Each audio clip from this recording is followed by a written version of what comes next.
সুন্নাতের অনুসারী হতে হবে। একটু বোঝার চেষ্টা করুন, অবশ্যই বুঝতে পারবেন। নবীজি বলেন দুই জিনিস, একটা আমার রব্বুল আলামিন গোটা বিশ্ব বাসীর রব, দো জাহানের রব রব্বুল আলামিন তার ঐশী বাণী কালামুল্লাহ তোমাদের মাঝে রেখে গেলাম, এবং তোমাদের কাছে আমার সুন্নাতকে রেখে গেলাম। ধরে থেকো, তোমাদের কেউ পথভ্রষ্ট করতে পারবে না। একটু জোরে বলুন। নবীজি সাল্লাল্লাহু আলাইহি ওয়াসাল্লাম, তার পাশে আবু বকর ছিল, তার পাশে হযরত ওমর রাদিয়াল্লাহু তাআলা আনহু, জলিলুল কদর নবীজির বড় বড় সাহাবীরা নবীজির পাশে ছিল। জেনে রেখে দেন, একটু গভীর মনোযোগ দিয়ে বোঝার চেষ্টা করো। আল্লাহ নবী দুই জিনিসের কথা না বলে নবীজি তো এমন বলতে পারতেন, ও মানব মণ্ডলী, ও আমার সাহাবীরা শুনে রেখে দাও, আমি নবী তো বিদায় নিয়ে একদিন চলে যাব, আমার ওয়াফাত হয়ে যাবে। ও আল্লাহর বান্দারা, তবে আমি আমার আবু বকরকে রেখে গেলাম। আবু বকর সিদ্দিক রাদিয়াল্লাহু তাআলা আনহুর হাতটা ধরে নবীজি তো বলতে পারতেন, ও সাহাবীরা, আমার আবু বকরকে রেখে গেলাম, মেনে চলো। আমার ওমরকে রেখে গেলাম, মেনে চলো। আমার উসমানকে রেখে গেলাম, মেনে চলো। সাহাবীদের কত মর্যাদা। হযরত আলীকে রেখে গেলাম, মেনে চলো। নবীজি এমনটা বলেন নাই। নবীজি কেন বলেন নাই? তাদের কি যোগ্যতা ছিল না নাকি? না না না, জেনে রেখে দেন, এক একটা সাহাবীদের মর্যাদা অনেক ঊর্ধ্বে সমস্ত নবী পয়গম্বরদের পরে। আল্লাহর নবী নিজেই বলেন, নবীদের পরের মর্যাদা আবু বকর সিদ্দিকের মর্যাদা। ধরে বলুন। হযরত ওমরের মর্যাদা নবী নিজের সুনাম জবানে বলেছেন, আমি নবীর পরে যদি কেউ নবী হতো তাহলে আমার ওমর হতো। জোরে বলুন সুবহানাল্লাহ। জেনে রেখে দেন, প্রত্যেক নবীদের জান্নাতে একটা করে স্পেশাল বন্ধু হবে। আল্লাহ নবী জানায়, আমার জান্নাতের স্পেশাল বন্ধু হলো আমার উসমান। হযরত আলীর ব্যাপারে নবীজি নিজেই বলেন, আনা মাদিনাতুল ইলম ওয়া আলিয়ুন বাবুহা। নবীজি নিজেই বলেন, আমি জ্ঞানের শহর, আর ওই শহরের মেইন দরওয়াজা হলো আলী। তাহলে বোঝা গেল সমস্ত সাহাবীদের মর্যাদা আলাদা আলাদা, জ্ঞানও আলাদা আলাদা। তবে নবী কেন বলেন নাই আমি আমার আবু বকরকে রেখে গেলাম? নবীজি কেন বলেন নাই? এই জন্য নবীজি বলেন নাই, নবীজির দূরদর্শিতা নবীজি বুঝতে পারলেন, তিনি এটা উপলব্ধি করতে পারলেন, যদি আমি এমনটা করে যাই তাহলে ভবিষ্যতে এমন একটা সময় আসবে ব্যক্তি পূজা চলবে। আমার অমুক যদি এটা বলে আমি মেনে নেব, কোরআন হাদিস কি বলছে এটা দেখার দরকার নাই। জেনে রেখে দেন, নবীজি এটা বলেন নাই শুধু কেবলমাত্র একটাই কারণে, ব্যক্তি পূজা চলবে ভবিষ্যতে। এখন তো হচ্ছে, আমার হুজুর যদি আমাকে জাহান্নামে নিয়ে যায়, আমি জাহান্নামে যেতে প্রস্তুত। যদি বলা হয় কোরআনে এইটা আছে, যদি বলা হয় হাদিসে এইটা আছে, এটা মানো। নবীর সুন্নাহ এটা বলে, তখন সে বলে আগে আমার পীর কি বলে সেটা দেখি। আছে না? কথা বলুন। কি কষ্ট লাগছে নাকি কথাগুলো বলছি বলে? আমি বাস্তবতা বলতে এসেছি। আমি কারোর আলাদাভাবে সাপোর্ট করে অন্যকে খারাপ বলে যাব না।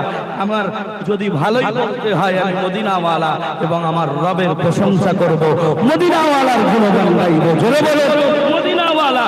এবং আল্লাহ রাব্বুল আলামিন যে বিধান দিয়েছেন, ওই বিধান এবং নবীর সুন্নাহর উপরে যাদের জীবনী মিলে যাবে তাদেরও পক্ষে আমি তাদের জীবনীও বলবো। জোরে বলুন। এর বাইরে আমাদের কোনো আলাদা কোনো রাস্তা নাই, কোনো মাকসাদ নাই।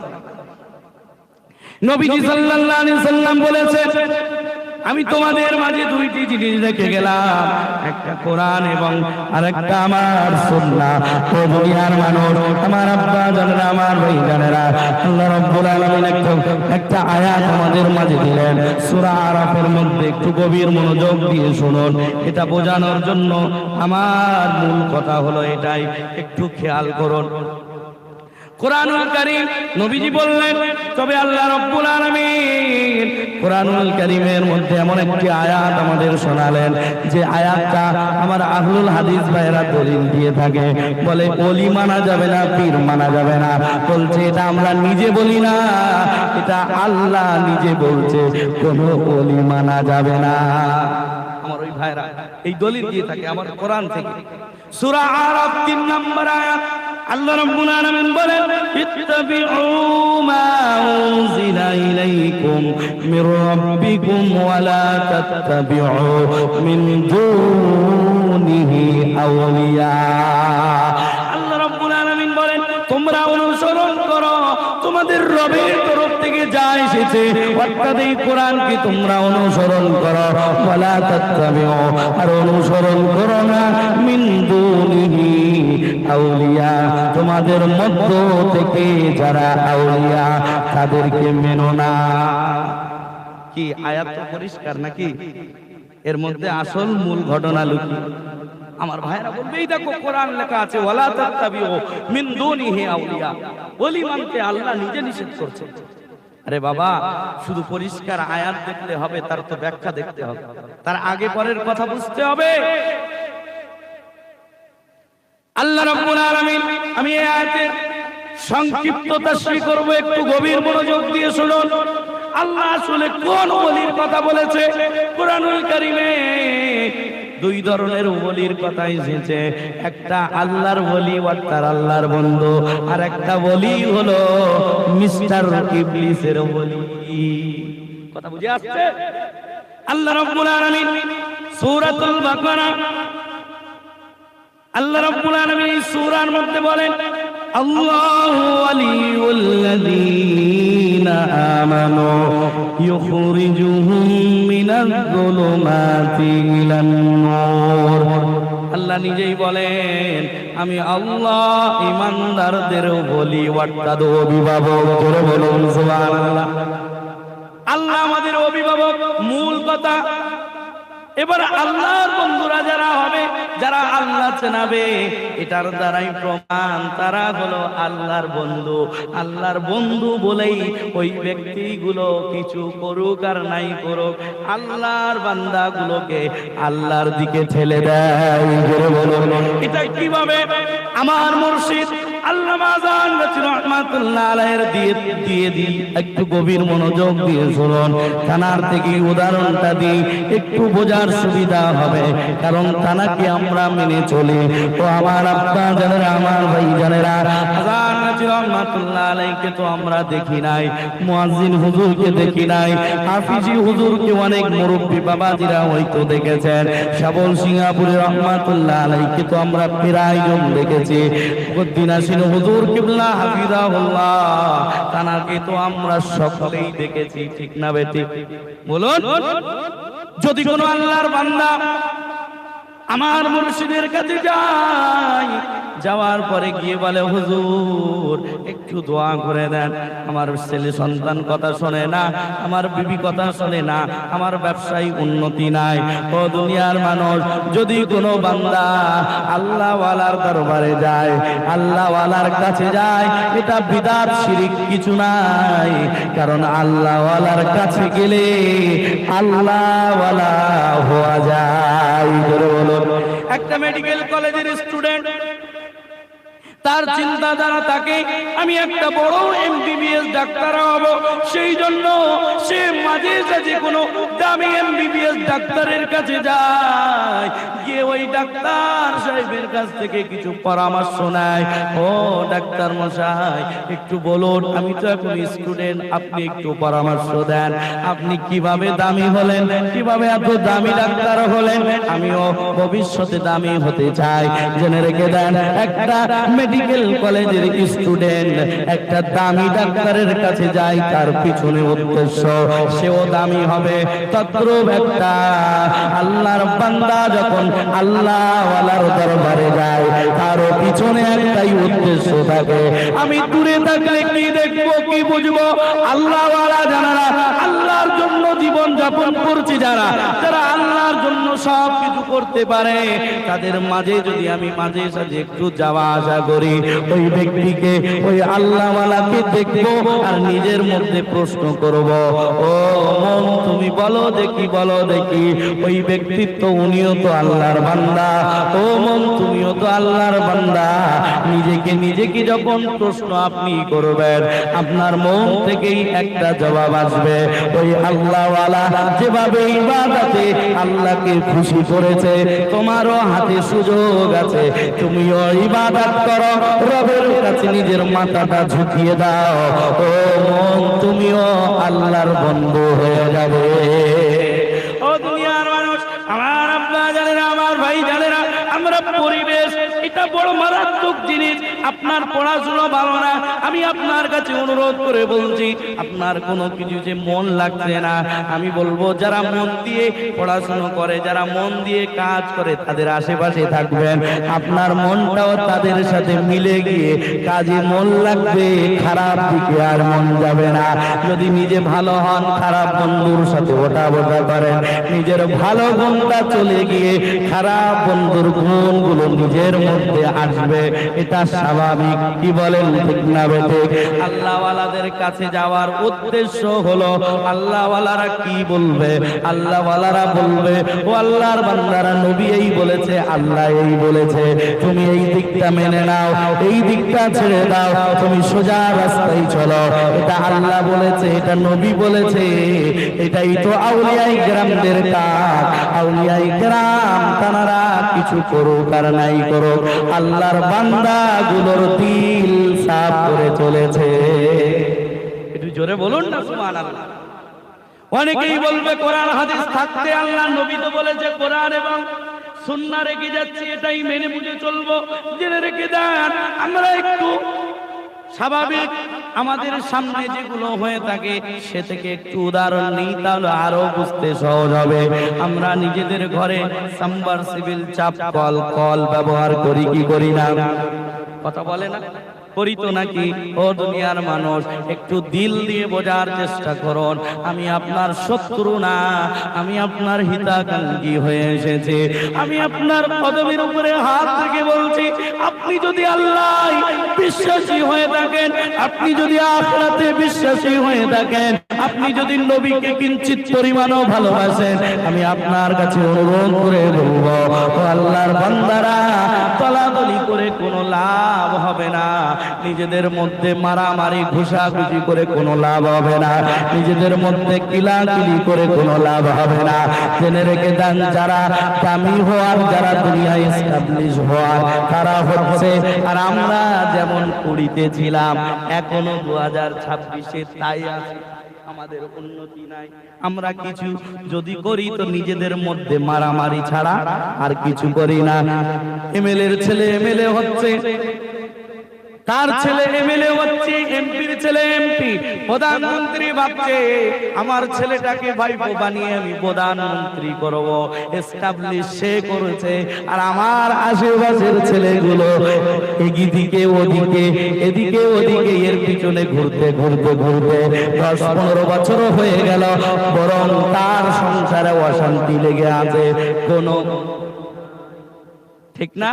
যারা চালাক কম তারা নিজেদেরকে এস্টাবলিশ করছে, আর এই মুসলিমের মাথায় টুপি পরিয়ে এদেরকে লাঞ্ছিত বঞ্চিত করে তাদের মাকসাদ তারা পুরো করছে। কি বলেন, ঠিক না? আমরা কবে জাগবো যে নামাজ পড়ছে না তার পিছনে না গিয়ে কেউ দাঁড়িয়ে নামাজ পড়ছে, কোথায় হাত বাঁধছে না বাঁধছে তার নিয়ে তার সাথে মারামারি কিলাকিলি, ঠিক না বেটি? আরে বাবা, একটু হয়তো উঁচু গলায় কথা বলছি, রাগ করবেন না, হিতাকাঙ্ক্ষী হয়ে এসেছি। আমার একটা অভ্যাস, আমি সাধারণত সামাজিক কথাবার্তা বেশি বলি। আমার অভ্যাস হলো আমি সমাজের কথা বলে বলে সাধারণ মানুষ যারা ভুলের পথে আছেন তাদের ভুলটা ভাঙানোর চেষ্টা করি। একটা কথা সর্বসময় ভাববেন, সব ডাক্তার প্যারাসিট আমল দিয়ে রোগীকে বাড়ি পাঠিয়ে দেয় না। যার যেমন রোগ তার তেমন চিকিৎসা, ঠিক না ঠিক? কাটাকুটি যদি করতে হয় ডাক্তার ওই রোগীর কাটাকুটি করবে। যার প্যারাসিটামল দিলে জ্বর সেরে যাবে, রোগ ছেড়ে যাবে, তাকে ওইটা দিয়েই সেরে দিবে। তবে জেনে রেখে দেন, কোন রোগী যদি গিয়ে বলে ডাক্তার মশাই আমার রোগ হয়েছে তো কি হয়েছে, আমি কাটাকুটিতে বড় ভাই পাই, খবরদার আমার গায়ে হাত দেওয়া যাবে না, উপর দিয়ে যা হয় তাই করুন। আচ্ছা বলুন, সে কখনো আরোগ্য লাভ পাবে? হ্যাঁ, শেফা পাবে? কখনো। ও দুনিয়ার মানুষ, আমার আব্বা জানেন, আমার ভাই জানেন, একটা ব্যক্তি নামাজে দাঁড়িয়ে ফজরে গিয়েছে, জোহরে গিয়েছে, আমরা খেয়াল করছি, দেখো ওই ব্যক্তিটা বুকে হাত বাঁধলো, ওই ব্যক্তিটা রফল আদায় করেছে। ও দুনিয়ার মানুষ, তাকে নিয়ে আমরা অনেক সমালোচনা করি, অনেক বাহাদুরি করি। জেনে রেখে দেন, সংক্ষিপ্ত কথা, চূড়ান্ত কথা, এটাই শেষ কথা। হাত তোলা এটা সুন্নাহ, তবে তাকবীরে তাহরিমা বলা এটা ফরজ। হাত কোথায় বাঁধবেন, কোথায় বাঁধবেন? হাত বাঁধা সুন্নাহ। আপনি যদি হাত নাও বাঁধেন আপনার নামাজ হয়ে যাবে। আমরা সুন্নাহ নিয়ে কিলাকিলি করছি, মারামারি করছি, অথচ আমাদের ঘরে আমাদের সন্তানগুলো ফরজ নামাজ বাদ দিয়ে সকাল 7টা 8টা 10টা পর্যন্ত ঘুমায়। মসজিদে কোনো মুসল্লি নাই, ফজরে 2-5 জন মুরব্বি ছাড়া কোনো যুবককে দেখা গেল না। যে নামাজ পড়ছে তার পিছনে আমরা পড়ে আছি, আর যে নামাজ না পড়ে নামাজটা কাজা করে বাড়িতে ঘুমায়, ওই আমরা 10 জন মিলে তার বাড়িতে গেলাম না। কি ব্যাপার, ফজরের নামাজ ফরজ নামাজ ত্যাগ করে তুমি বাড়িতে কেন ঘুমাও? আমরা যে নামাজ পড়ছে, যে নামাজে দাঁড়াচ্ছে, সে কি করছে আমার দেখার দরকার নাই। সে আল্লাহর সামনে দাঁড়াচ্ছে কিনা এটা দেখবো, সে নামাজের সময় নামাজ পড়ছে কিনা দেখবো। আমার আপনার রাইট নাই কোনটা ঠিক কোনটা ভুল এটা দেখার, এটা বিবেচনা করার আমার আপনার রাইট নাই। এটা আলেমরা করবে। নিজেদের মধ্যে দলাদলি না করে নিজেরা একত্রিত হয়ে সমাজকে কিভাবে আগানো যায় চেষ্টা করুন। আসলে হিসাব কে ঠিক করলো না ভুল করলো সেটা করার দায়িত্ব আমার নবীর। জোরে বলুন সুবহানাল্লাহ। আল্লাহ দুনিয়ায় পাঠিয়েছে পরীক্ষার হলে। আমরা দুনিয়াকে সময়, দুনিয়ার সময়টা কাজে লাগিয়ে যদি আমি আপনি আখিরাতে যেতে পারি, তাহলে আমার আপনার রেজাল্ট ভালো হবে। আর নিজেরা আমল না করে কে কি করছে এদিকে যদি আমরা সময় দিই, আমাদের আমলের সময় নষ্ট হবে। নিজেরা আখিরাত গোছানোর ব্যাপারে সময় নষ্ট হবে। ও আমার আব্বারা, আমার ভাইজানেরা, পরীক্ষার হলে যে ছেলে, যে আল্লাহ, যে বান্দা, যে স্টুডেন্টটাই পরীক্ষার হলে, দুনিয়ার পরীক্ষার হলে যখন ভালো ছাত্র হয়, এদিকে ওদিকে সময় নষ্ট না করে প্রশ্নপত্র পাওয়ার পরে একবার রিভাইজ দিয়ে নিয়ে যেটা সে পারবে সেটাকে সে মন দিয়ে লেখার চেষ্টা করবে, শেষ করবে। ও লিখছে কি লিখছে না, সে বসে আছে কিনা বসে নাই, এদিকে ওই ছেলেটা খেয়াল করে না। কারণ ওই ছেলেটা জানে আমার হাতে মাত্র 3 ঘন্টা, তখন ঘন্টা বেজে যাবে, খাতা কেড়ে নিবে। কারণ পরীক্ষা হলেই আল্লাহর বান্দাদের মর্যাদা এবং অসম্মান এটা তখন সিলেক্ট হয়। যার নাম্বার ভালো সে হবে সম্মানিত, আর যার নাম্বার ভালো না সে হবে লাঞ্ছিত। ঠিক না বেঠিক? দেখা যাবে কার আমল কতটা ঠিক হয়েছে। তবে দুনিয়াটা আমল করার জায়গা। নিজেদের মধ্যে বাড়াবাড়ি না করে, নিজেদের মধ্যে দলাদলি না করে আমি অনুরোধ করব সকলেই মিলে মিশে থাকুন, নিজেদের মধ্যে ঐক্য গড়ে তুলুন, নিজেদের মধ্যে নবীর সুন্নাহর প্রসার ঘটান। যদি আমরা এটা করতে পারি আমাদের ভবিষ্যৎ উজ্জ্বলময় হবে। আমার ওই ভাইদেরকে আমি বলবো, ও ভাই তুমি নিজে আলেম না, তুমি কোরআন হাদিস বোঝো না। নিজে কেউ যদি বলে দেয় এটা করো এটা করো, তার কথাটা শোনার পরে নিজেকে সেদিকে নিয়ে যেও না, কোন একটা বিজ্ঞ আলেমের কাছে যেও, পরামর্শ নিও, তারপরে আমল করার চেষ্টা করো। ও আমার যুবক ভাইরা, তোমরা যারা এদিকে ওদিকে মোবাইলের পিছনে ছুটে ছুটে নিজের আমলটা পূর্বে যা ছিল তা পরিবর্তন করে নিয়েছো, আমি তোমার বিবেকের কাছে ছোট্ট একটা প্রশ্ন রেখে গেলাম। পালিজি মাথা রেখে একবার চিন্তা করো, জেনে রেখে দাও, যারা এখন বুখারী বুখারী করছে, মুসলিম মুসলিম করছে, ও আমার ভাইরা জেনে রেখে দেন, শুনে রেখে দেন, সর্বপ্রথম আমাদের ইমামে আজম ইমামে আবু হানিফা রাহমাতুল্লাহ আলাইহি, তিনি এমন বিজ্ঞ, এমনি এমনি এনার নামের পিছনে আজম লেখা হয় না, সবচাইতে বড় ইমাম। জেনে রেখে দেন, এই ব্যক্তিত্ব ইমামে আজম আবু হানিফা রাহমাতুল্লাহ আলাইহি, তিনি এমন ব্যক্তিত্ব, তিনি সাহাবীকে দেখেছেন। জোরে বলুন সুবহানাল্লাহ, একটু জোরে বলুন। আমি আপনার কাছে অনুরোধ করে বলছি, যে ব্যক্তি নবীর সাহাবীদেরকে দেখেছে, নবীর সাহাবীদের আমল দেখেছে, সেই ব্যক্তির আমলে তুমি ত্রুটি ধরতে শেখো। ও দুনিয়ার মানুষ, আমাদের কপাল পড়া কিছু কিছু ভাইরা আছে, যে ব্যক্তি সাহাবীদেরকে দেখেছে, নবী চলে যাওয়ার পরে নবীকে দেখতে পান নাই, সাহাবী দেখেছেন সেই জন্য তাবিঈ হয়েছেন। আবু হানিফা রাহমাতুল্লাহ আলাইহি সাহাবীদেরকে আমল বুঝেছেন, নিজের কাছ থেকে দেখেছেন, আমলগুলো বুঝেছেন, তারপরে তিনি লিপিবদ্ধ করেছেন। ও আমার ভাইরা, যুবক ভাইরা, 1500 বছর পরে এসে আমরা নবীকে যতটা না বুঝবো, তার চাইতে ইমামে আজম আবু হানিফা তিনি সাহাবীদেরকে দেখেছেন, আমাদের তুলনায় লাখ কোটি ভালোভাবে বুঝেছেন তিনি। জোরে ঠিক না বে ঠিক? আমার পর্দাদা কেমন ছিল, আমার পর্দাদা কেমন ছিল, আমার তুলনায় আমার বাপ জানবে ভালো, আমার আব্বাজান জানবে ভালো, আমার আব্বাজানের তুলনায় আমার দাদাজান জানবে ভালো। ঠিক না বেটা? আমি যদি আমার দাদার ভুল ধরি না, দাদা দেখেছে এটা ভুল দেখেছে, হাস্যকর হবে না? বলে না হাস্যকর হবে কি হবে না? ইমামে আজম আবু হানিফা রাহমাতুল্লাহ আলাইহি, তিনি সাহাবীর সন্তান, নুমান ইবনে সাবিত রাদিয়াল্লাহু তাআলা আনহু, তিনি সাহাবীর সন্তান, সাহাবী দেখেছেন, তিনি ইসলাম কোরআন সুন্নাহ যতটা না বুঝতে পেরেছেন, আমরা 1500 বছর পরে এসে ততটা বুঝতে পারবো না, তিনি বুঝেছেন বেশি, তার কথাটা, তার কওলটা, সেই জন্য আমরা আহলে সুন্নাত ওয়াল জামাতের অধিকাংশ আলেমগণ ইমামে আজম আবু হানিফা রাহমাতুল্লাহ আলাইহির মতটাকে ঠিক বলেছেন। জোরে বলুন, কারণ তিনি সাহাবীকে কাছ থেকে দেখেছেন।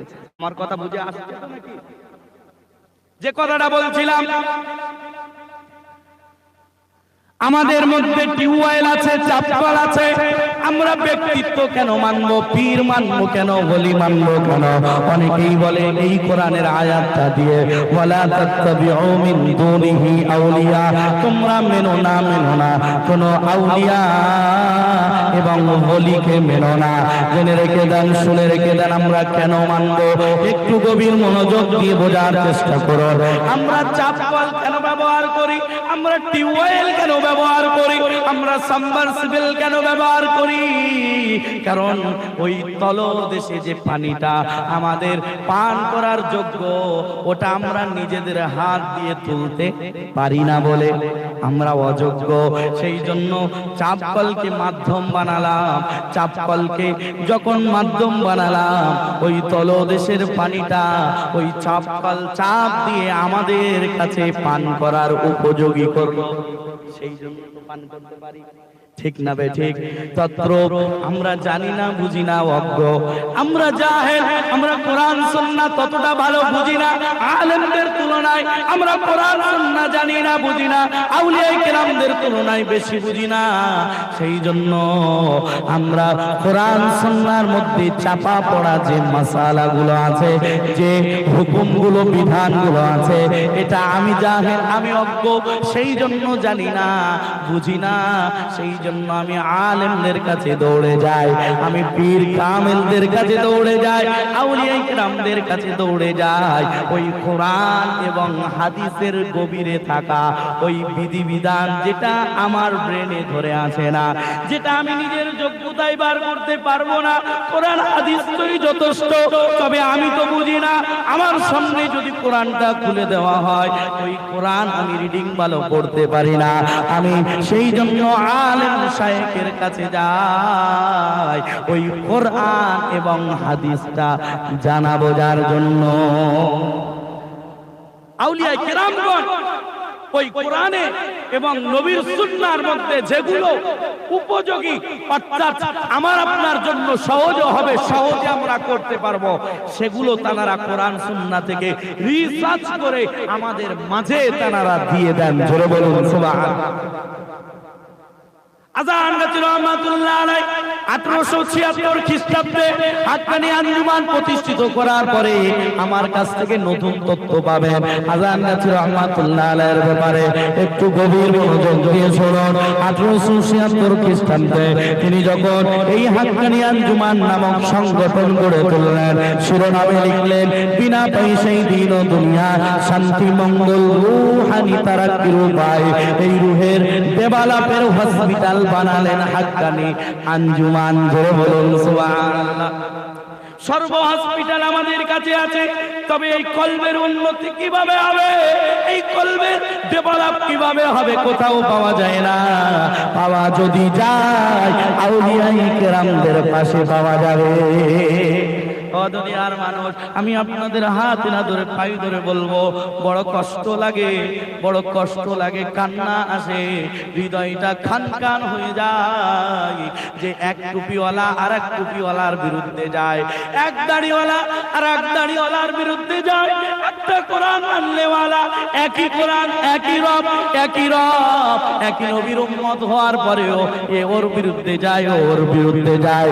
জেনে রেখে দেন, ছোট একটা মিসাল বলছি আপনাদের কাছে। একটা বিল্ডিং, 5 তলা বিল্ডিং, 5 তলার মধ্যে প্রথম তলায় বড় ভাই, তারপরে এভাবে 5 ভাই 5 তলায় থাকে। জেনে রেখে দেন, যখনই কেউ দুশ্মনী করে, আমার ওই 5 ভাইয়ের উপরে হিংসা করে ওই ঘরটা যখন ভেঙে দিবে, জেনে রেখে দেন, শুধু নিচের তালা ভাঙবে আর উপরের তালা রেখে দিবে এমনটা নয়।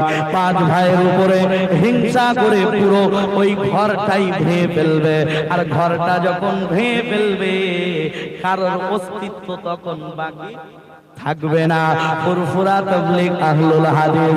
জেনে রেখে দেন, তাবলীগ লামাযাবি যত দলমত সিলসিলা বর্তমানে দেখা দিয়েছে, আমি আপনাদের কাছে হাত না ধরে পাই ধরে বলি, আমরা তো এক আল্লাহর ইবাদত করি, এই কোরআন মেনে চলি, নবীর সুন্নাহ মেনে চলি।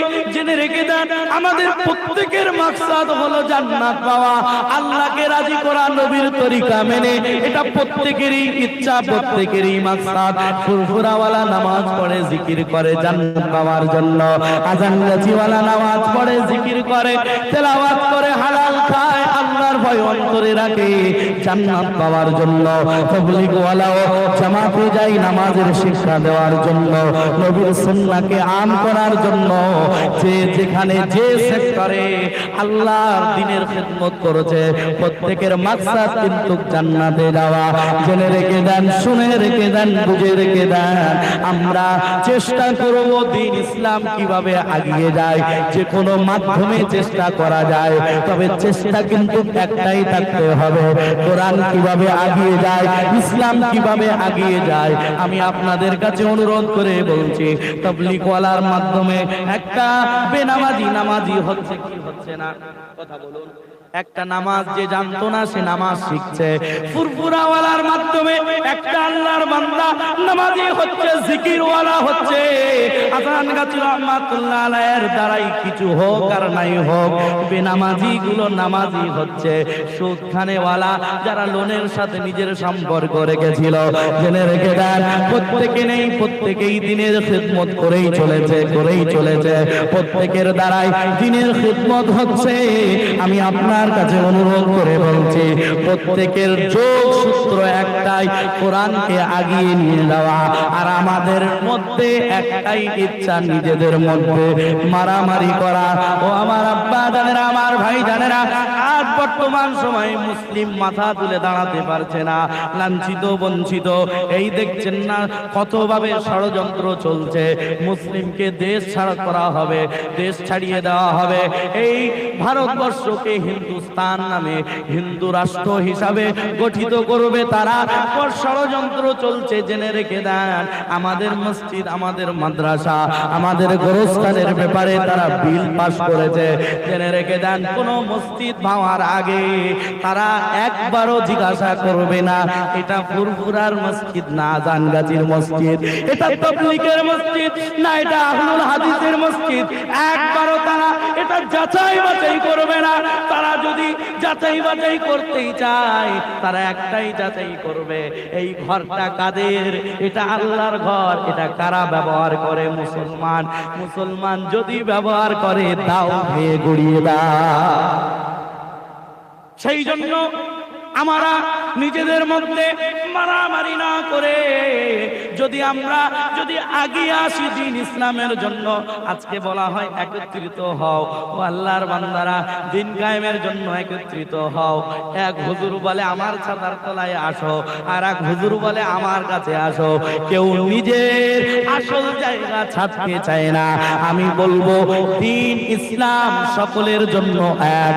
মাসলাক আলাদা আলাদা হতে পারে, আলাদা আলাদা সিলসিলা আলাদা আলাদা হতে পারে, পীর শায়েখ আলাদা আলাদা হতে পারে, তবে আমাদের জন্য দ্বীন ইসলাম, কোরআন, আল্লাহ, আখির নবী মুহাম্মদুর রাসূলুল্লাহ সাল্লাল্লাহু আলাইহি ওয়াসাল্লামের জন্য আমরা দল মত সিলসিলা ভুলে গিয়ে যদি এক লাখ কমে এসে দিন আগিয়ে নিয়ে যাওয়ার জন্য কাজ করতে পারি, ইসলাম আগিয়ে নিয়ে যাওয়ার জন্য যদি কাজ করতে পারি, আজকের যারা আমাদের উপরে চোখ গরম করে তাকায়, আজকের যারা আমাদের উপরে লাঞ্ছিত বঞ্চিত ওই জুলুমের স্টিমুলার চালিয়ে দিচ্ছে, ও আল্লাহর বান্দারা শুনে রেখে দেন, আমরা যদি প্রত্যেক টুপিওয়ালা এক হয়ে যায়, সংখ্যা কম সমস্যা নাই। আল্লাহ বলে আমি সংখ্যা দেখি না রে বান্দা, আমি দলও দেখি না। তোমরা যদি আমি আল্লাহর জন্য আমার দ্বীনের সহযোগিতা করো, ও আল্লাহর বান্দারা, আমি রবের সহযোগিতা তোমাদের কাছে থাকবে। তোমাদের সংখ্যা অল্প হলেও সমস্যা নাই, আমি আল্লাহ আসমান থেকে ফেরেশতা পাঠিয়ে তোমাদের জয় যুক্ত করে দেব। আল্লাহ নিজেই বলেন কোরআনুল কারীমের মধ্যে, ইয়ানসুরুকুমুল্লাহু ফালা গালিবা লাকুম। আল্লাহ নিজেই বলেন আমি আল্লাহ যদি তোমাদের সহযোগিতা করি, তোমাদের উপরে কেউ আর জয়যুক্ত হতে পারবে না। ফা ইয়াখযুলকুম ফামান যাল্লাযী ইয়ানসুরুকুম মিন বাদি। আল্লাহ নিজেই বলেন আর আমি আল্লাহ তোমাদের যদি তাড়িয়ে দেই, তোমাদের যদি প্রত্যাখ্যান করি, অর্থাৎ সাহায্য না করি, ও আল্লাহ, ও বান্দারা শুনে রেখে দাও, আমি আল্লাহর পরে কে আছে তোমাদের সাহায্য করবে? কি বলেন, ঠিক না ঠিক? আমরা দ্বীন ইসলামের জন্য এক জায়গায় আসছে, রাজি আছি তো ইনশাআল্লাহ? আরো জোরে বলি ইনশাআল্লাহ। যে কথা বলছিলাম, ও আল্লাহর বান্দারা, আমরা চাপ কল কেন ব্যবহার করি? পীরের কাছে যাব কেন? আমরা যেমন চাপ কল পানিটাকে তোলার জন্য ব্যবহার করি, আমরা পীর ইমামগণদেরকে ব্যবহার করি কোরআনের মধ্যে যা কিছু আছে আমরা নিজেরা বুঝি না, জানি না, সেই জন্য আমরা পীরের কাছে যাই, ওলির কাছে যাই, আলেমের কাছে যাই। ফাসআলু আহলায যিকরি ইন কুনতুম লা তা'লামুন।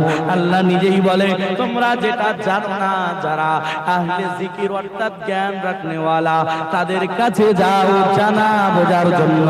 ও আল্লাহর বান্দারা শুনে রেখে দেন, যদি আমরা আখিরাতে আল্লাহর কাছ থেকে দয়া পেয়ে জান্নাতি হতে চাই, তাহলে আমাদের মধ্যে নিজেদেরকে পরিবর্তন করে আল্লাহর জন্য ইবাদত করতে হবে। আর ইবাদত যদি করতে হয় মদিনা ওয়ালার তরিকা মেনে করতে হবে। জোরে বলো ও দুনিয়ার মানুষ, আল্লাহ নিজেই বলেন আল্লাহু ওয়ালিউল্লাযীনা আমানু ইখরিজুহুম মিনাজ যুলুমাতি ইলান নূর।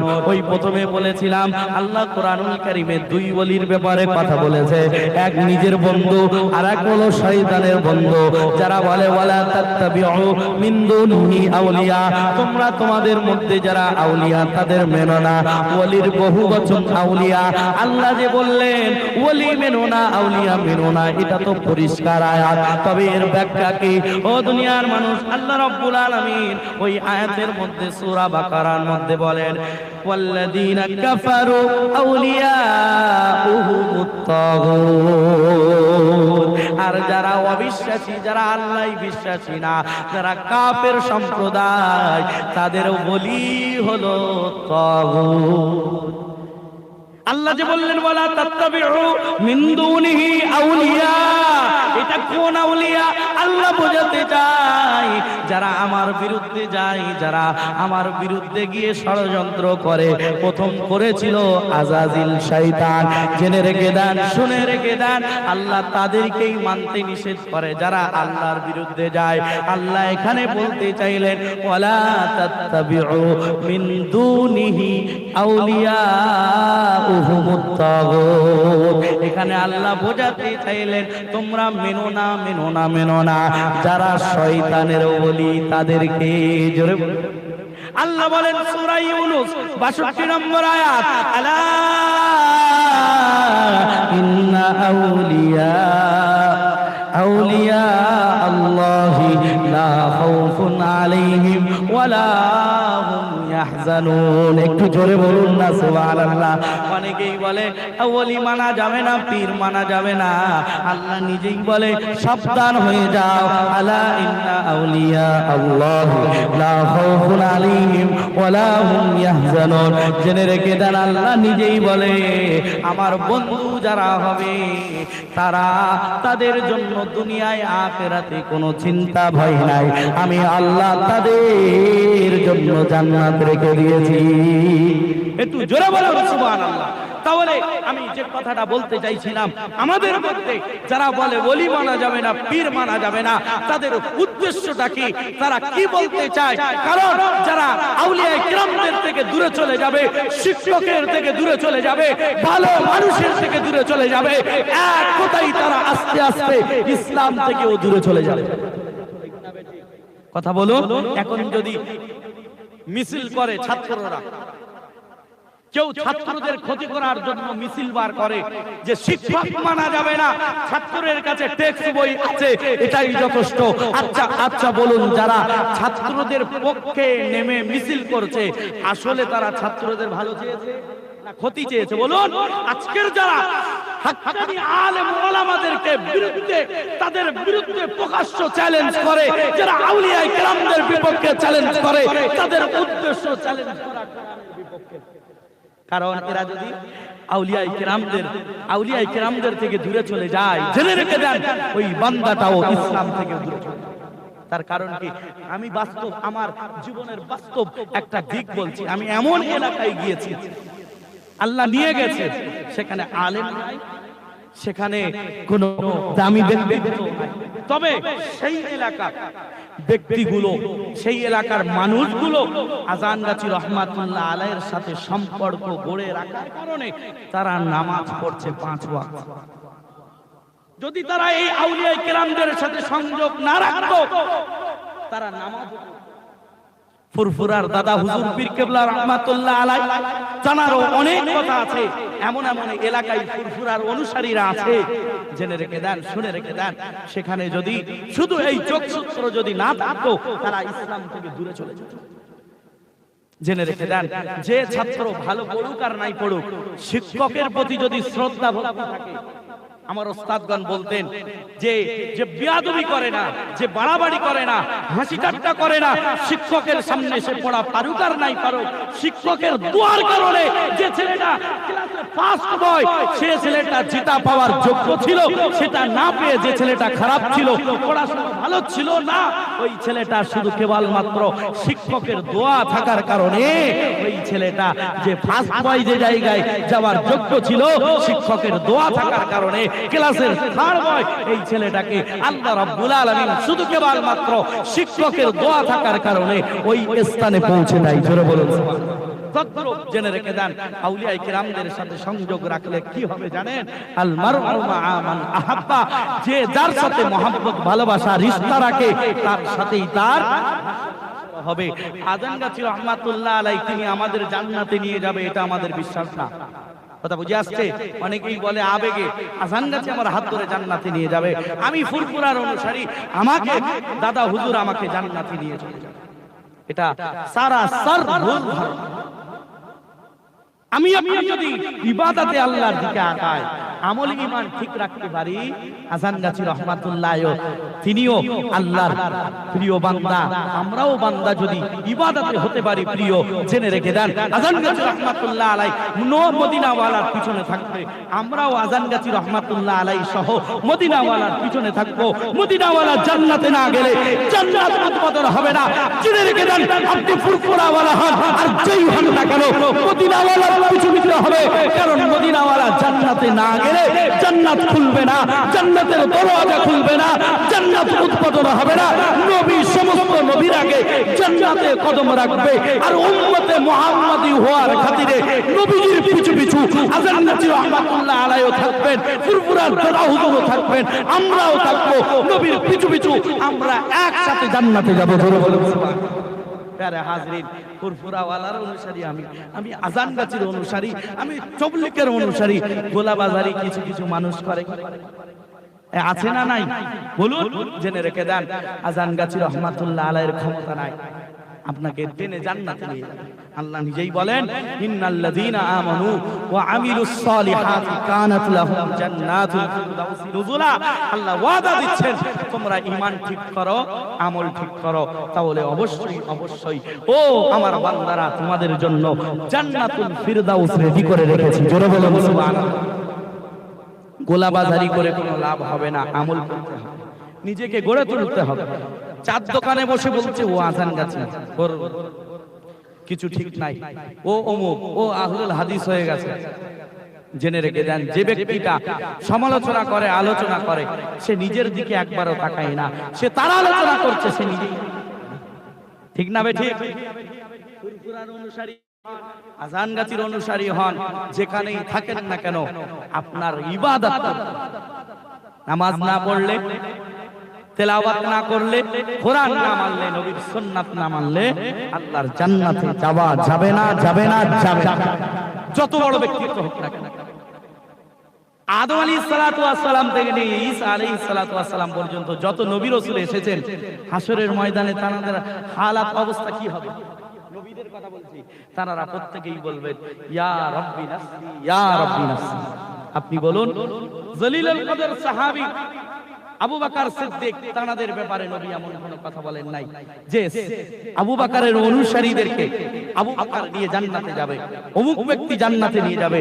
নবীদের হালাত যদি হাসরের ময়দানে এমন হয়, মা বলবে, সন্তান এসে বলবে মা একটা নেকি দাও, ওই মা বলবে তুমি যে আমার সন্তান এটা আমি বিশ্বাস করি না, আমি তোমাকে জন্ম আমি বলে যাচ্ছি, শুনে রেখে দেন, হাসরের ময়দানে অনেক পীরও বলবে অনেক বলিও বলবে নবীরা যদি নিজের জন্য কাঁদতে পারে, নিজের জন্য আল্লাহর কাছে নিজের মাথা ঝুঁকিয়ে রাখতে পারে, জেনে রেখে দেন আমি বাস্তব কথা বলছি।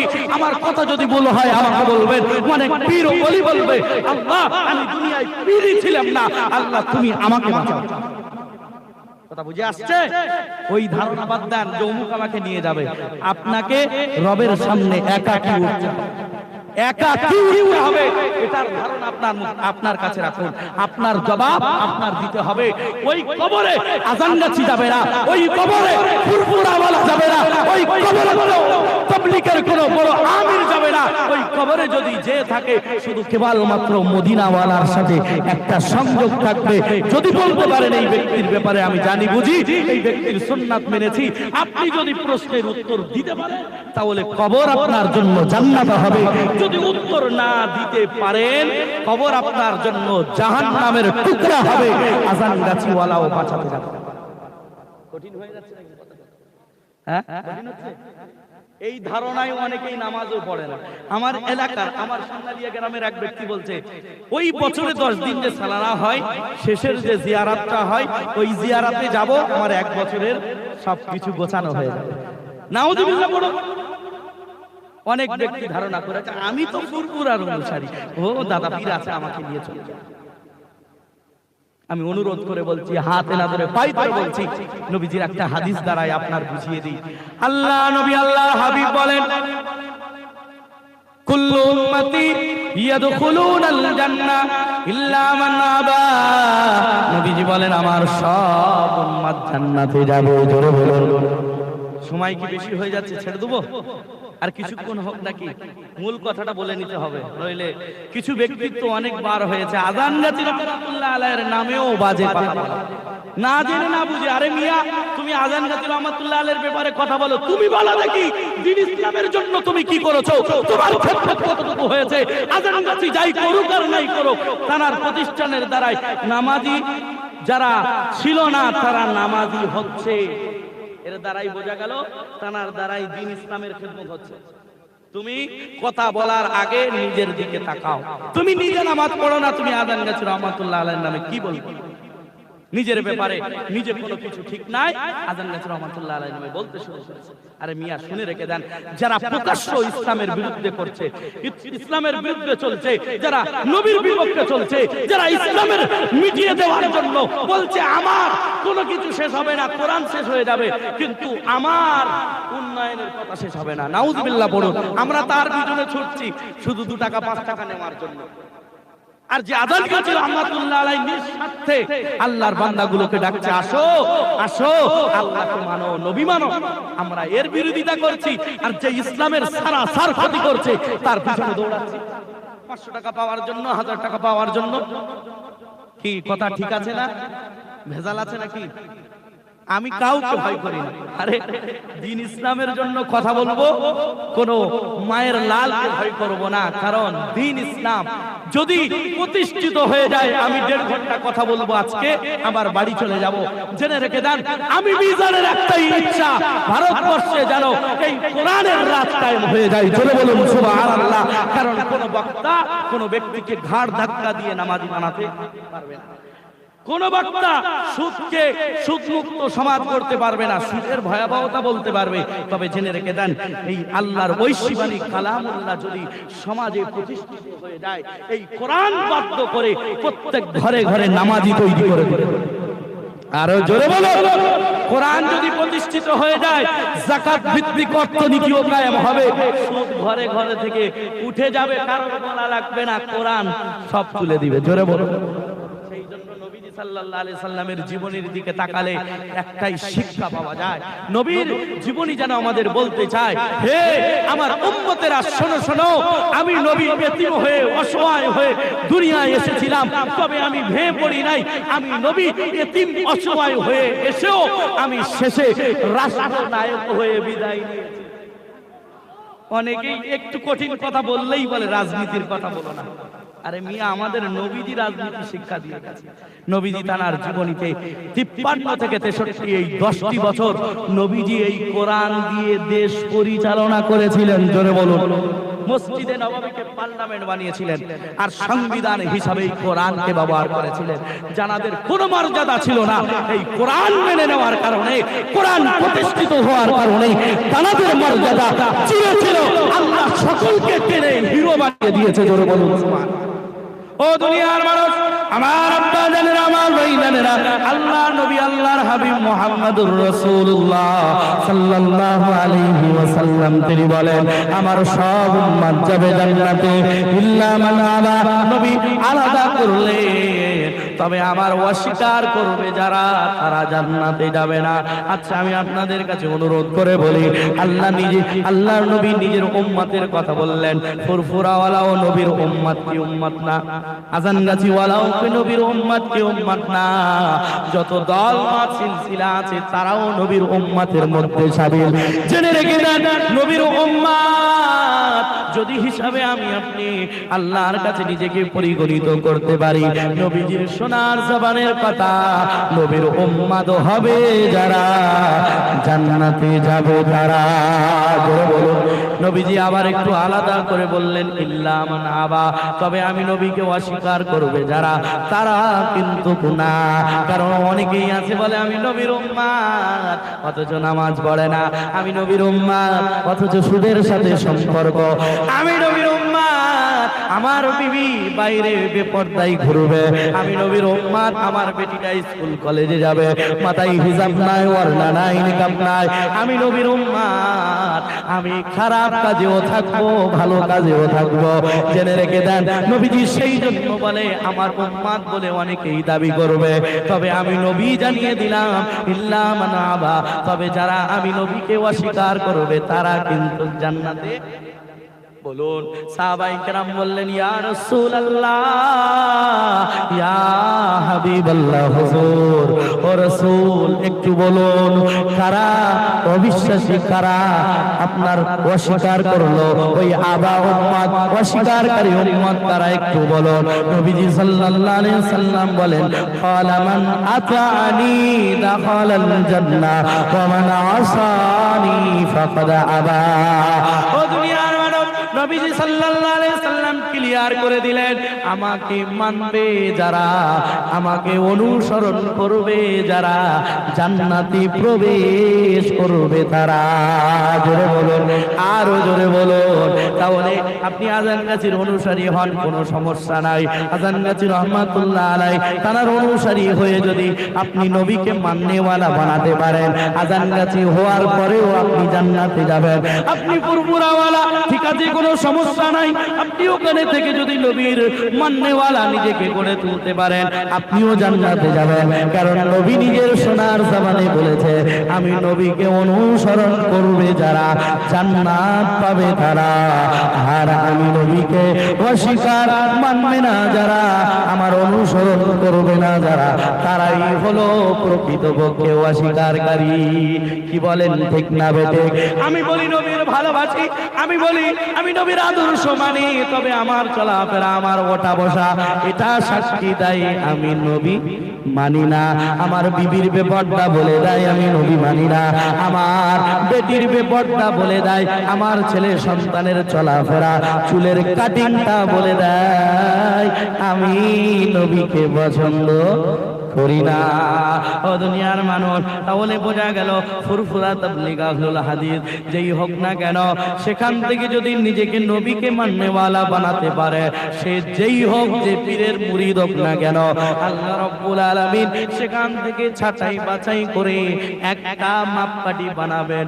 নবীকে মেনেছে যে ফুরফুরা হোক, তাবলীগ হোক, ফুরফুরা আজানগাছি হোক, আর যেই হোক, তারা যদি নবীকে মানে, আল্লাহ রাব্বুল আলামিন তাদেরকে জান্নাত দিয়ে দিবে।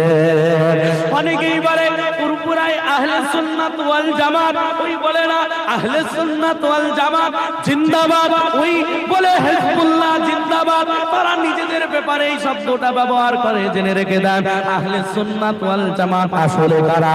আজানগাছি কি আহলে সুন্নাত হওয়া, আহলে সুন্নাত ওয়াল জামাত হওয়ার যোগ্যতা রাখে না নাকি ফুরফুরাওয়ালা, তাবলীগওয়ালা, আহলুল হাদিসওয়ালা?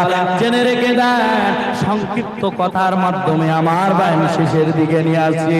নবীজি নিজেই বলেন, বলেন আমার আগে বনি ইসরাইলদের জামানায় 72 দল হয়েছিল, আর আমার মিল্লাত আমার উম্মতের মধ্যে 73 দল হবে। 72 যাবে জাহান্নাম, এক দল যাবে জান্নাতে। নবীজিকে জিজ্ঞাসা করা হলো, ও নবী ওই দলটি কোন দল? ওয়াহিয়াল জামাআ। নবীজি বলেন ওই দলটা হলো আমার সাহাবায়ে কেরামদের জামাত। জেনে রেখে দেন, এই হাদিসে পরিষ্কার নাই। আরেক হাদিস দ্বারাই নবীজি বলেন মা আনা আলাইহি ওয়া আসহাবি। নবীজি বলেন আমি যে নীতির উপরে প্রতিষ্ঠিত, আমার সাহাবীরা যে নীতির উপরে প্রতিষ্ঠিত, তোমরা যদি সেই নীতি আদর্শ মেনে নিজেকে প্রতিষ্ঠিত রাখতে পারো, জেনে রেখে দাও আমি আপনি যেখানেই থাকি না কেন, নবী মাননেওয়ালা, সাহাবী মাননেওয়ালা, সাহাবীর জামাত নবীর সুন্নাত, সাহাবীর জামাত নবীর সুন্নাত যদি মানতে পারি, তাহলে আল্লাহর নবীর কথা অনুযায়ী আহলে সুন্নাত ওয়াল জামাত, আহলে সুন্নাত, আহলুল হাদিস। ও ভাইরা, আমি একটু আগেই বলেছিলাম আহলুল হাদিস শব্দটাই ভুল। আল্লাহর নবী নিজে বলেন আমার সুন্নাত মানবে যারা, আহলুস সুন্নাহ, আহলুস সুন্নাহ যারা নবীর সুন্নাতের অনুসারী হবে, ওয়াল জামাআহ এবং সাহাবায়ে কেরামদের জামাতের অনুসারী হবে। তাহলে জেনে রেখে দেন, নবী বলেন ওই এক দল এই আহলে সুন্নাত ওয়াল জামাত হবে, এই দলটা সোজা যাবে জান্নাতে।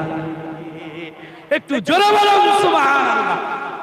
ও দুনিয়ার মানব, আজান গাজী রহমাতুল্লাহ আলাইহির অনুসারীরা, ফুরফুরা দাদা হুজুর পীর কেবলা রাহমাতুল্লাহ আলাইহির অনুসারীরা, ও তাবলীগ ওয়ালা অনুসারীরা, ও আহলুল হাদিসের অনুসারীরা, আপনার নাম যেমনই হোক, পরিচয় যেমনই হোক না কেন, তবে জেনে রেখে দেন আহলে সুন্নাত ওয়াল জামাতের অনুসারী হবে ওই ব্যক্তি যে নবীকে মানবে, সাহাবীকেও মানবে, নবীর আদর্শ মেনে নিবে, সাহাবীদের আদর্শ মত মেনে নিবে। সে ফুরফুরা হলেও আহলে সুন্নাত ওয়াল জামাতে তার নামটা নথিভুক্ত হবে। সে যদি আজান গাছিওয়ালাও হয়, তার নামটা আহলে সুন্নাত ওয়াল জামাতে, তার নামটা নথিভুক্ত হবে। আর এই আহলে সুন্নাত ওয়াল জামাত আল্লাহর কাছে হিজবুল্লাহ দলে আল্লাহর কাছে পরিগণিত হবে, আর এই দলটাই যাবে জান্নাতে। আপনি যেখানেই থাকেন না কেন, আজান গাজী রহমাতুল্লাহ আলাইহি সেই জন্য বলেছেন, বাবারা আমার কাছে এসেছো তুমি আগে আমার হাতে হাত দাও। তার খলিফাগণ বলেন না, আগে হাত দাও, আগে আমার পাকড়ি ধরো, আগে ইস্তিগফার পড়ো, এই করো তাই করো, আগে মুরিদ হও, তারপরে তোমার সাথে কথা। আজান গাজী রহমাতুল্লাহ আলাইহি বলেন না, এখানে এসেছো তোমার পরিচয়, তোমার চেহারা, তোমার পকেট গরম আছে কিনা এটা দেখা যাবে না, এটা সিস্টেম নয়। অনেকেই আছে মুরিদের হাতে যেমন টাকা তেমন মুসাফা, টাকা বেশি হলে চোখের দিকে তাকাবে, নইলে অন্যদিকে মুখ ফিরিয়ে আউট। আজান গাজী রহমাতুল্লাহ আলাইহির অনুসারীরা বড় ধন্য, এমন পীর পেয়েছে তারা, এমন মুর্শিদ পেয়েছে তারা, যাদের মুর্শিদ মুরিদের পকেটের দিকে তাকায় না, মুর্শিদ মুরিদের দিলের দিকে তাকায়।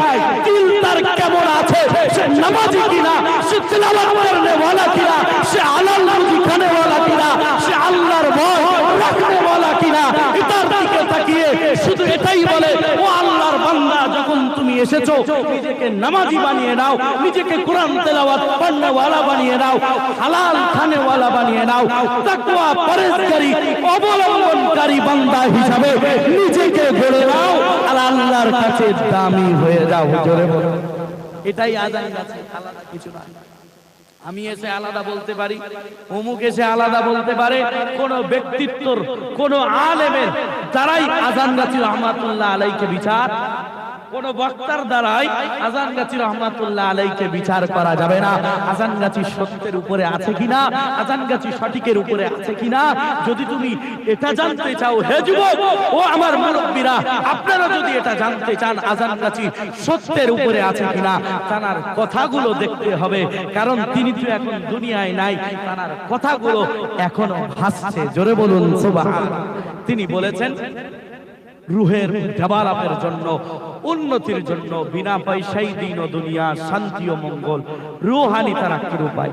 তিনি জানতেন, তিনি যোগ্য আলেম মুফতি ছিলেন, তিনি জানতেন দুনিয়ার আসবাবপত্র অর্থ ছাড়া হবে না। তিনি জানতেন, বুঝতেন, তবে তিনি যে শব্দটা ব্যবহার করেছেন এটা তো দেখতে হবে, ঠিক না বেঠিক? তিনি বলেছেন শান্তি মঙ্গল। আপনার অর্থ আছে, সুখ থাকতে পারে, গাড়ি বাড়ি আছে, সুখ আছে, কিন্তু অনেক টাকাওয়ালা ব্যক্তির কাছে গিয়ে জিজ্ঞাসা করবে, কি ব্যাপার চাচাজি, এত টাকা অর্থ আল্লাহ দিল, এত সম্পদ দিল, আপনার সব ঠিক আছে তো? বলছে, আর বাবা বলিস না, বিবি কথা শোনে না, অশান্তিতে ভরপুর আমার সংসারে। কি বলেন? শান্তি পেতে গেলে টাকার প্রয়োজন হয় না, শান্তি পেতে গেলে আলাদা কিছু করার দরকার হয় না।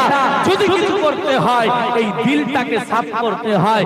যার দিল বিশুদ্ধ তার অন্তরে শান্তি অবশ্যই থাকবে। জোরে বলুন।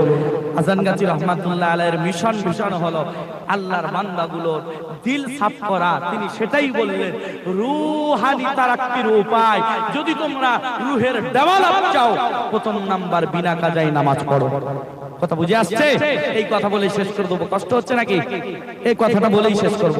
বিনা কাজায় নামাজ, রূহ উন্নতির, এই অন্তর ডেভেলপের জন্য প্রথম কাজ বিনা কাজায় নামাজ। আপনি বলবেন, মাওলানা সাহেব সব তো বুঝলাম, বিনা কাজায় আবার কোথা থেকে আসলো? আল্লাহর কোরআন কি বলছে? ইন্নাস সালাতা কানাত আলাল মুমিনিনা কিতাবাম মাওকুতা। কি কোরআনে আছে না নাই এই আয়াতটা? প্রত্যেক মসজিদের টাইম টেবিল যে বোর্ড, সেখানে লেখা আছে, দেখবেন।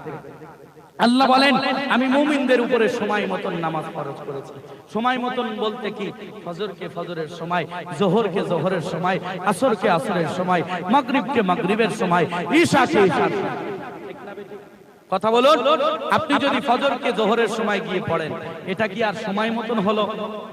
হ্যাঁ, জোহরকে আসরের সময়, জোহরের টাইম অতিবাহিত হয়ে যাওয়ার পরে যদি জোহর পড়েন, সময় মতন হলো? কাজা হলো না? হলো কি হলো না? আজান গাছি বলে বিনা কাজাই পড়ো। এই বিনা কাজাই পড়লে ফায়দা কি? আপনার দ্বারাই সময় মতন নামাজ পড়াটা সম্ভব। কথা ক্লিয়ার? বলছে আজান গাছির বিনা কাজাই, এটা নামাজটা বুঝতে পারলাম না।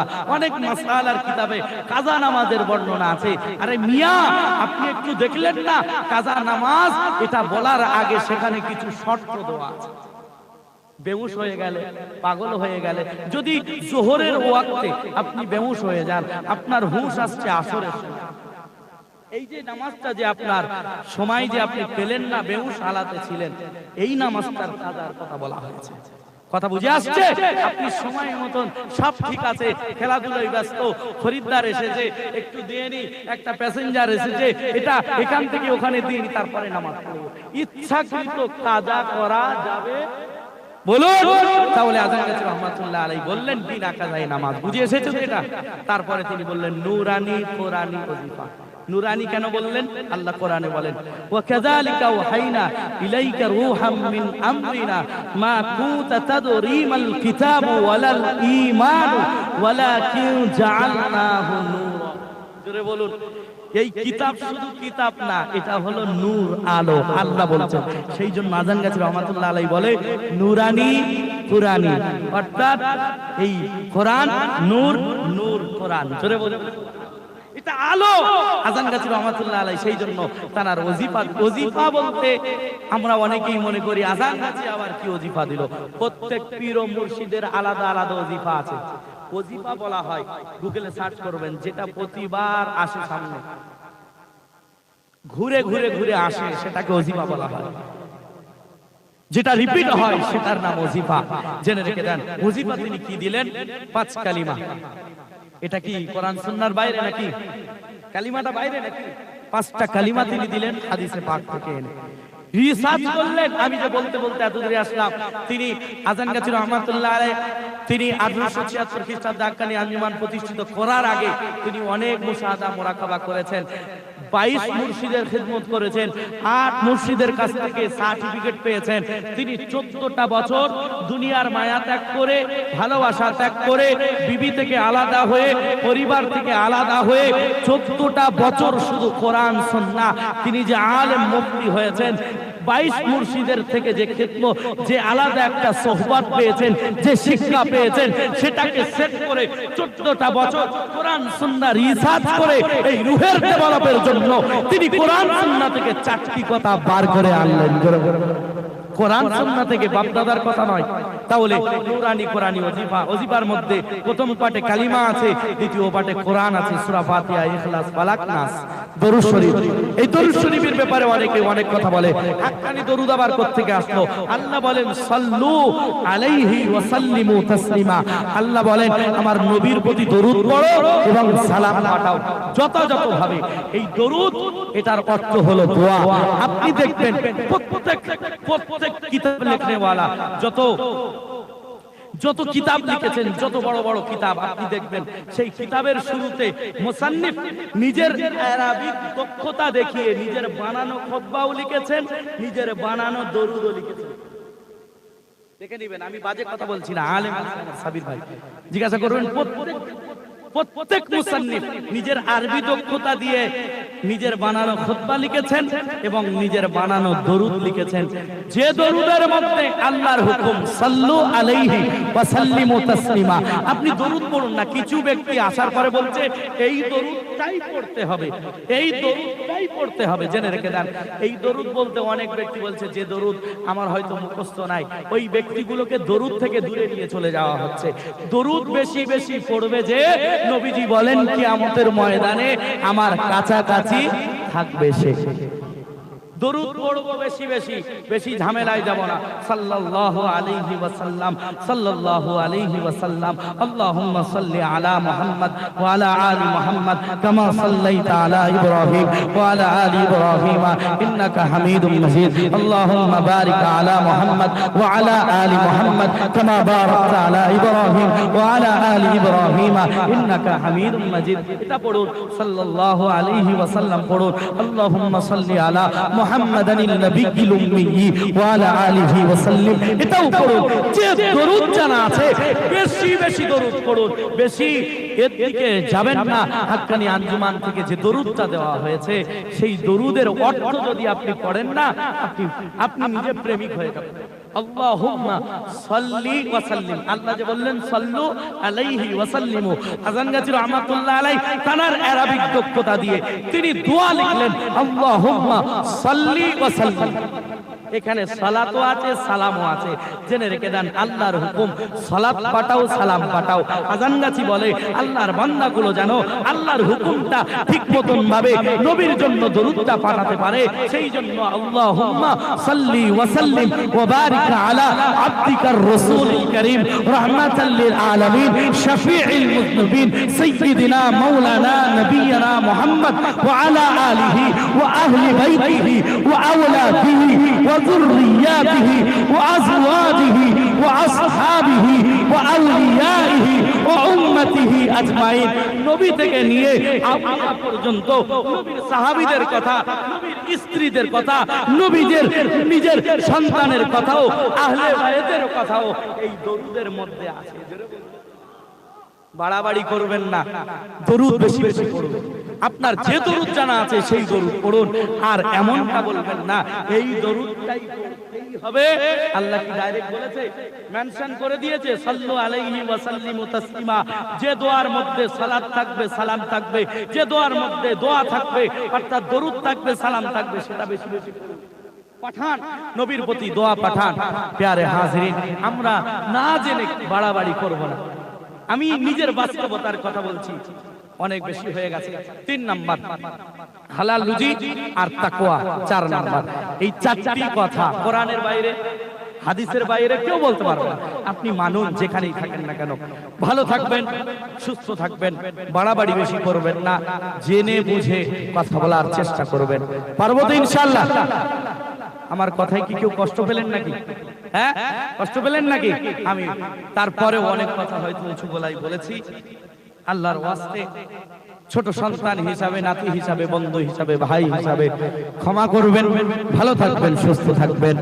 একটাই কথা, দল সিলসিলা আপন আপন জায়গায়, কোরআন সুন্নাহ নবী এবং রব আমার আপনার এক, এই দিকে তাকিয়ে আমরা নিজেদের মধ্যে কোনো দলাদল পাকিয়ে নিজেদের মধ্যে মারামারি কিলাকিলি না করে দ্বীন ইসলামের জন্য আমরা কাজ করব ইনশাআল্লাহ। একটু জোরে বলি না ইনশাআল্লাহ। আল্লাহ আমাদের সকলকে কবুল করুক। ওয়া আখির দাওয়ানা আলহামদুলিল্লাহ। হাক্কানি দরুদ।